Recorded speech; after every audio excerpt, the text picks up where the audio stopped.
자, 32번 문제부터 풀이를 하도록 하겠습니다. 민간의 부동산 개발 사업 방식에 관한 설명으로 우리가 틀린 것을 묻죠. 자, 1번 보시면은 자체 개발 방식은 이 불확실하거나 위험도가 큰 부동산 개발 사업에 대한 위험을 토지 소유자와 개발업자 간에 분산할 수 있는 장점이 있다. 여러분, 자체 개발 사업은 자금을 토지 소유자가 조달하니까 개발 사업의 규모가 작고 위험이 낮은 개발 사업에 투자를 해야 됩니다. 그래서 틀린 질문은 1번인데, 그래서 1번 같은 경우는 결국 뭐죠? 자체 1번은 좀 뭐죠? 지주 공동 사업에 대한 설명이죠. 지주 공동 사업은 토지 소유자와 개발업자 간의 위험이 분산되는 장점이 있어요. 1번 정답. 2번 컨소시엄 구성 방식인데, 자, 여러분, 2번에 컨소시엄 구성 방식은 대규모 개발 사업이죠. 대규모 개발 사업에 있어서 자금 조달이나 기술 보완할 필요가 있을 때 여러 법인 간의 컨소시엄을 구성해서 개발하는 사업입니다. 그렇기 때문에 개발 사업의 안정성은 있다. 장점이지만은 출자, 회사 간의 상호 이해 조정이 필요하다는 문제점은 있죠.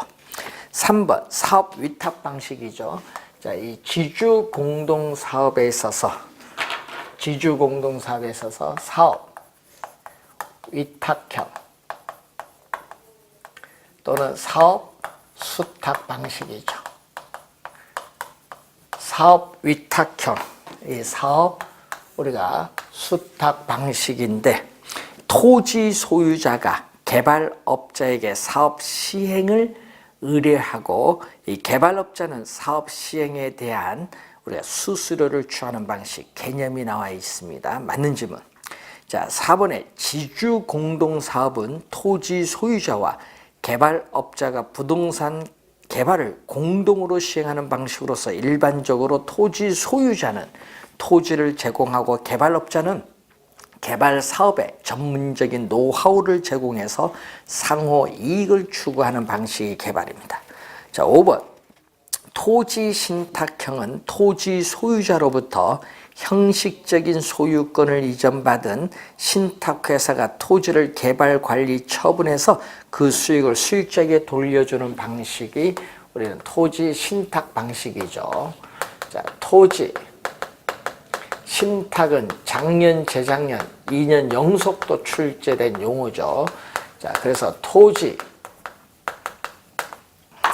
소유자인 위탁자가 20년, 30년 약정을 맺어서 토지를 신탁을 하죠. 이 신탁회사에 우리는 토지를 신탁을 하면은 신탁에 따르는 수익증권을 발행해서 토지 소유자에게 교부를 해주죠. 이때 주의해야 될 것은 형식상 우리는 토지에 대한 소유권을 우리 신탁회사 앞으로 이전해서 개발합니다. 그렇기 때문에 신탁회사는 토지를 소유하고 있다. 그렇기 때문에 개발 사업은 신탁회사의 명의로 진행이 됩니다. 자, 이 수익증권 소유자 또는 우리는 수익자에게 이익이 귀속, 신탁 개발 사업에 따른 이익이 귀속이 됩니다. 자, 5번 맞는 지문이죠. 1번 정답입니다. 33번 부동산 관리에 관한 설명으로 틀린 것은, 자, 우선 위탁 관리 방식은 건물 관리의 전문성을 통해서 노후화의 최소화 및 효율적 관리가 가능하여 대형 건물 관리에 적합한 방식이다. 자, 여러분이 자가 관리, 위탁 관리, 혼합 관리가 있죠. 이 관리 주체에 따르는 우리가 관리 방식입니다. 자, 관리 주체에 따르는 관리 방식이 또 시험 문제에 잘 나오는데, 위탁 관리의 장점이 지금 나와 있죠. 1번 토지의 경계를 확인하기 위한 경계 측량을 실시하는 등의 관리는 기술적 측면의 관리죠. 자, 이 기술적 측면의 관리, 이 경제적 측면의 관리, 이 법률적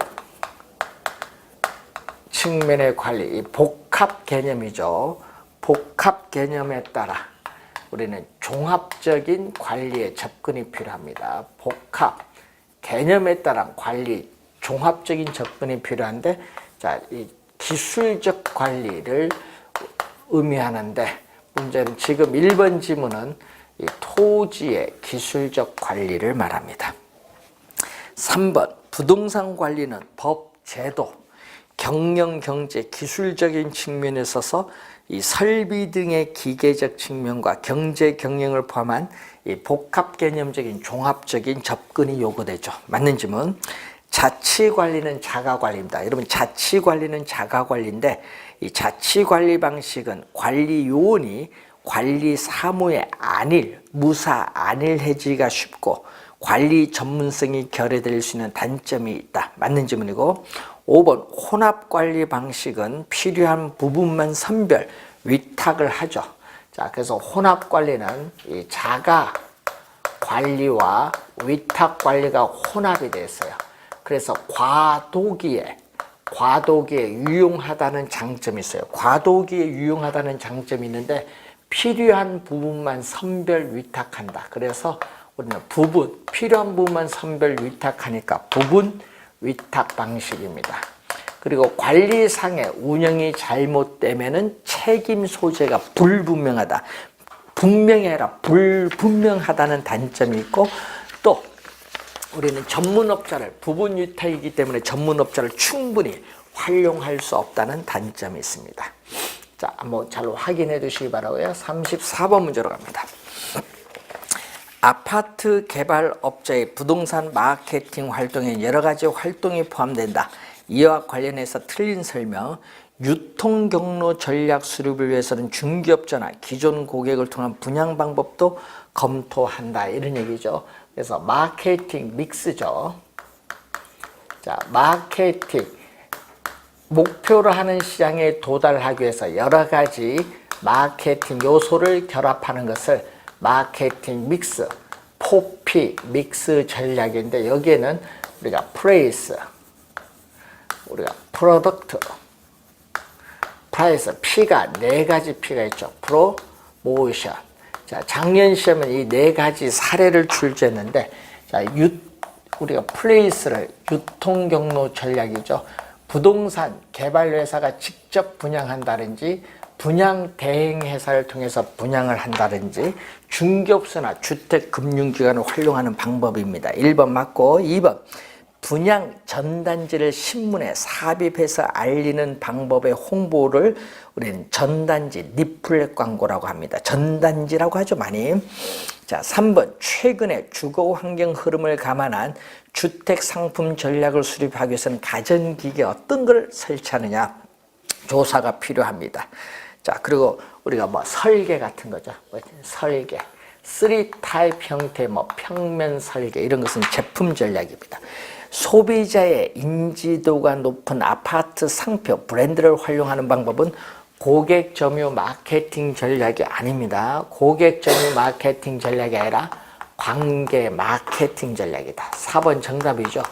자, 관계 마케팅 전략은 소비자와 생산자 간의 장기적, 지속적인 상호관계를 중시하는 전략으로서 상표, 브랜드와 연관되어 있습니다. 4번 정답. 가격 전략 수립 과정에는 개발 상품의 경제적 가치를 감안해서 가격을 책정하는 업무가 반드시 필요하는데, 아파트 품질에 비해서 가격은 저렴하도록 하고 표적 수요자의 자금 동원 능력과 금융과 연계한 전략, 가격 전략이 필요합니다. 35번 부동산 가격에 관한 설명 중 틀린 것은 부동산 가격에는 개별적인 동기와 특수한 사정이 게재되기가 쉽죠. 따라서 사정 보정이 필요하기 때문에 부동산 가격은 개별적으로 형성됩니다. 1번 맞고, 2번 부동산 가격에서 협의 가격은 교환의 대가만을 의미하죠. 교환의 대가만을 의미합니다. 자, 영성의 특성에서 시장에서 매도자와 매수자가 거래가 이루어졌을 때 이 교환의 대가로서 실제로 지불한 금액이 바로 협의 가격이고, 이 영속적 기간이 분할 가능하죠. 기간 분할의 가능성에 의해서 이 사용 수익의 대가, 용익의 대가죠. 이 사용 수익의 대가로서 임대료로 표시하는데, 이 협의 가격과 임대료를 더해줘서 넓은 의미의 부동산 가격이라고 한다. 그래서 이때 협의의 이 가격을 원본으로서의 가격이라면은 이 임대료는 이 원본에 대한 과실의 관계가 있다. 이렇게 보시면 되겠습니다. 자, 3번 부동산 가격은 인플레이션 하에서는 일반적으로 상승한다. 맞고, 네 번째 부동산 가격은 영속성의 특성에 의해서 과거, 현재 및 장래에 걸친 장기적 배려하에 형성되고, 여기까지 맞았는데 뒤에 부동산의 지리적 위치는 부단히 변한다. 틀린 질문이죠. 부동산의 지리적 위치는 고정되어 이동할 수 없지만 그 지리적 위치를 둘러싼 사회적, 경제적, 행정적 위치가 변하는 거죠. 지리적 위치는 고정되어 있고 그 지리적 위치를 둘러싼 사회적, 경제적, 행정적 위치가 부단히 변화하는 겁니다. 그래서 4번 정답. 부동산 가격은 수요와 공급에 의해서 가격이 결정되고, 일단 가격이 결정되면 수요, 공급에 다시 영향을 주는 것을 우리는 가격의 이중성이죠. 수요, 공급에 의해서 가격이 결정되고, 이 가격이 다시 수요와 공급에 영향을 주는 가격의 이중성이 나타나는데, 이 가격의 이중성은 부동산에만 성립하는 것이 아니라 시장에 존재하는 모든 상품은 가격의 이중성을 다 가지고 있습니다. 자, 36번 문제로 갑니다. 부동산 가격의 제원칙과 관련된 감정평가 활동을 연결한 것이다. 틀린 것. 균형의 원칙이죠. 균형의 원칙은 내부 구성 요소 간의 결합에 있어서 균형인데, 균형에 위배되면 기능적 감가가 발생하고, 적합은 부동산을 둘러싼 외부 환경과의 적합에 위배되면 부동산 가치가 하락을 하는 경제적 감가가 발생합니다. 대체 원칙은 사례가 있는 부동산은 대체 가능한 사례를 수집을 해야 돼요. 거래 사례 자료 수집의 선정에 있어서 대체 원칙과 관련이 있고, 4번 정답인데 토지 잔여법에 의한 순수익을 계산할 때는 수익 배분의 원칙, 경쟁의 원칙이 아니라 우리는 수익 배분의 원칙이죠. 자, 생산 요소인 노동, 자본, 경영, 토지가 있는데, 이 토지는 지리적 위치가 고정되어서 이동할 수 없죠. 이 생산 요소를 투입을 해서 발생한 총수익에서 노동, 움직일 수 있는 생산 요소인 노동에 대한 대가, 자본에 대한 대가, 경영에 대한 대가를 지불하고 남은 잔여, 이 남아있는 수익을 위치가 고정된 토지에 제일 맨 마지막에 배분하라는 원칙이 수익 배분의 원칙이에요. 그래서 수익 배분의 원칙은 수익환원법에 있어서 이 토지 잔여법에 있어서의 성립의 근거가 되죠. 하여튼 잔여라는 용어가 나오면은 수익 배분의 원칙입니다. 4번 정답. 변동의 원칙이 나오죠. 부동산 가치에 영향을 미치는 가치 형성 요인은 항상 변동하기 때문에 부동산 가치는 특정의 기준 시점에서만 타당성이 인정되고 있습니다. 37번. 감정평가 절차상 지역 분석과 개별 분석에 관한 설명으로 튼 것은, 자, 지역 분석이 일반적으로 개별 분석보다 뭐한다? 선행을 하죠. 부동산 가치에 영향을 미치는 지역 요인에 대한 분석이 있고 개별 분석이 있는데, 이 절차상 선후 관계를 보면은, 절차상 어느 걸 먼저 하냐, 선후 관계를 보면은 우리가 지역의 특성에 제약하에 개별 분석이 이루어지니까 지역 분석이 먼저 이루어지고 개별 분석은 나중에 이루어집니다. 이 선행, 분석은 지역 분석, 후행 분석은 개별 분석이죠. 1번 맞고 2번 개별 요인은 당해 토지의 가격 형성에 영향을 미치는 개별적인 상태, 조건 등의 재반, 여러 가지 요인을 우리가 말합니다. 그래서 2번 맞고 3번 지역 분석에서는 개별 분석에서 파악된 자료 하니까 틀렸죠. 이 개별 분석에서는 지역 분석에서 파악된 자료를 근거로 대상 부동산의 최유효 이용을 판정하죠. 그래서 틀린 질문이죠. 이 대상 부동산의 개별 요인, 대상 부동산의 개별 요인을 분석을 하죠. 대상 부동산의 개별 요인을 분석하여 최유효 이용을 판정을 해요. 그래서 구체적으로 가격을 구하는 것을 목적으로 하는 게 개별 분석입니다. 3번 정답이고 인근 지역의 범위는 고정적 경직적이 아니라 변한다. 변적, 우리가 유동적이다. 대상, 감정, 평가의 대상이 된 부동산, 이 대상 부동산에 속한 지역이 인근적인데 인근지역의 범위는 고정된 것이 아니라 변한다. 유동적, 가변적이다. 동일 수급권은 인근지역을 포함하고 인근지역과 상호관계에 있는 이 유사지역, 이 유사지역이 존재하는 우리 공간적, 인근지역, 유사지역을 포함하는 이 광역적인 권역이 동일 수급권으로서 사례자료 수집의 최원방권을 말합니다. 3번이 정답이 되겠죠. 자, 38번. 자, 원가법에서의 감가수정 방법에 관한 설명으로 옳은 것은 정액법이 나오는데, 자, 감가수정을 보면은 우리가 내용연수를 우리가 기준으로 하는 방법에 우리는 정액법이 있죠. 우선 대상 물건의 가치가 매년 일정한 금액씩 감가된다는 전제하에 군하는 방법인데, 자, 문제는 이 매년의 감가액은, 자, 건물, 구축물 등의 평가에 적용하는데 매년 감가액은 이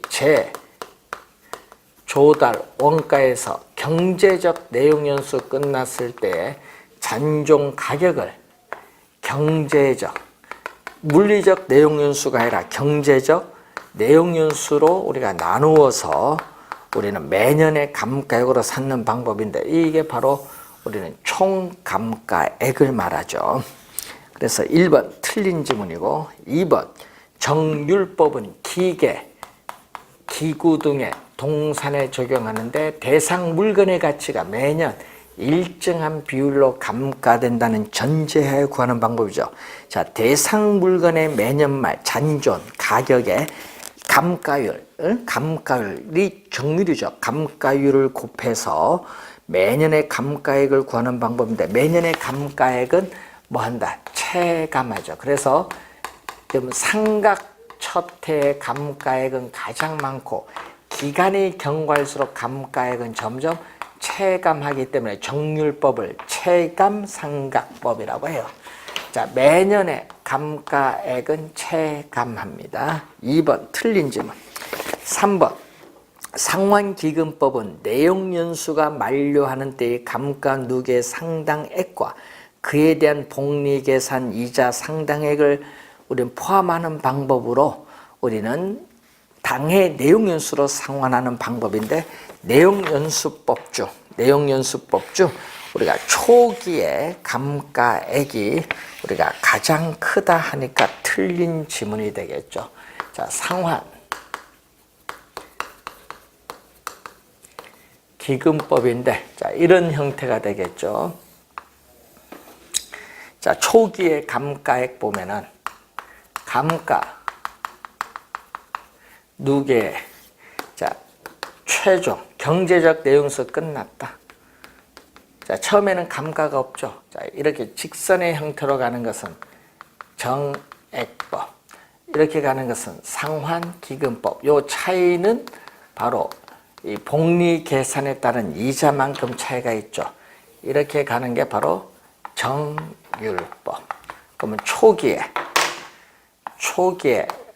감가액이 가장 많은 건 정률법, 상환기금법은 가장 적어요. 가장 작습니다. 3번 틀렸고 4번 관찰감가법은 대상부동산을 면밀히 관찰하여 각종 감가 요인과 감가액을 직접 관찰하여 구하는 방법인데 객관적이 아닙니다. 주관적이죠.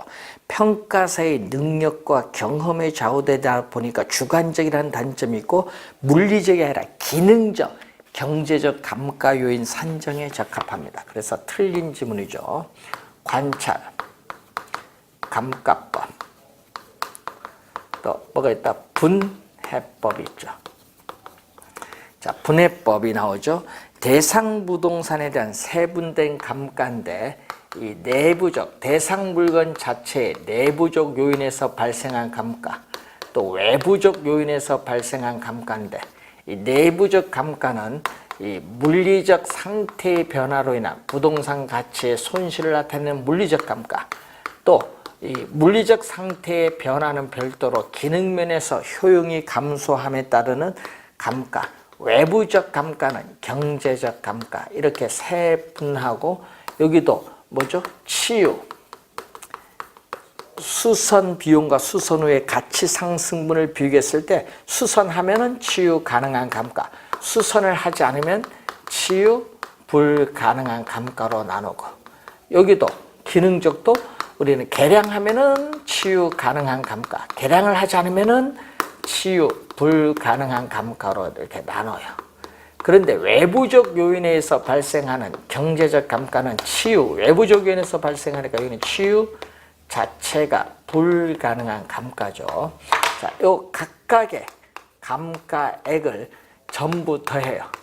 전부 더해서 감가 누계액을 구하는 방법이 분해법입니다. 그래서 5번 정답이 되겠습니다.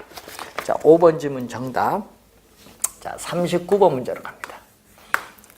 자, 어떤 토지를 표준지 공시지가를 우리가 기준으로 평가했다. 자, 대상 토지에 있어서의 가치인데 표준지 공시지가인데 유사지역에서 추출한 유사 표준지 공시지가가 얼마? 10,000원이다. 자, 유사 표준지 공시가가 10,000원입니다. 자, 공시 기준일 1월 1일 이후에 기준 시점까지 6개월이 경과했다.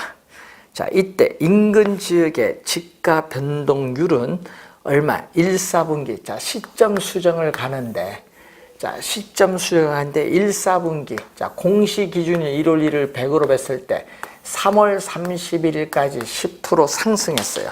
10% 인상되었고, 고는 되었고니까 곱하기 and, 그리고 이 4분기 4월 1일을 또 100으로 봤을 때 또 몇 프로 상승했다. 6월 30일에 또 10% 또 상승했어요. 자, 이 내용이 바로 뭐다? 시점 수정치. 시점 수정치가 됐죠. 자, 그리고 유사지역은, 자, 지역 요인 비교한데 유사지역은 사례부동산에 속한 그것은 인근지역, 대상부동산에 속한 인근지역에 비해서 지역 특성이 몇 프로? 5%, 열세일 때는 마이너스. 지역 요인 비교했어요. 자, 그리고 개별 요인 비교인데 표준지와 대상 토지 개별 요인지 비교치가 다음과 같다. 자, 개별 요인 비교인데 표준지는 사례가 100이에요.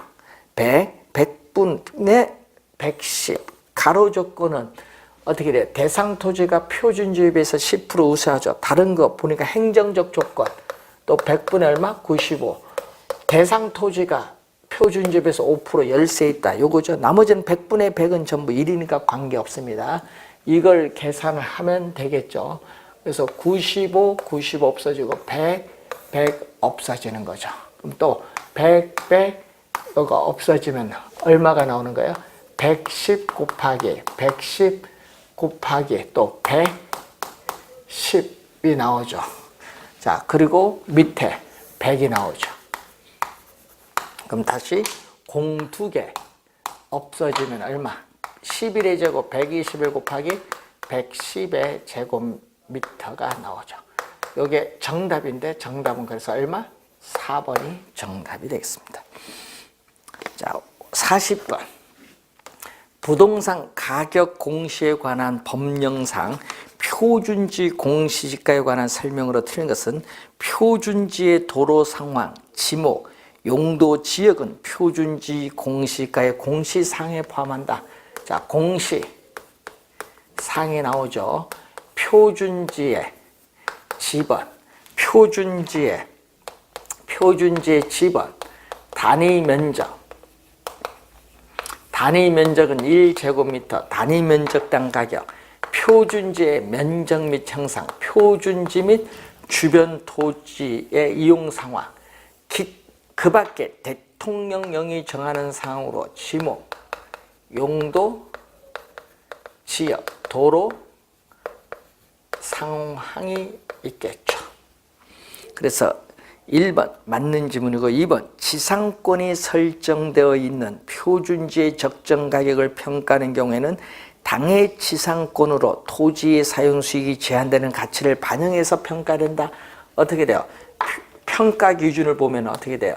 우리는 토지에 정착물 등이 없는 상태인 토지에 정착물 등이 없는 상태인 뭐를 나지를 상정해서 평가를 해야 됩니다. 2번 정답.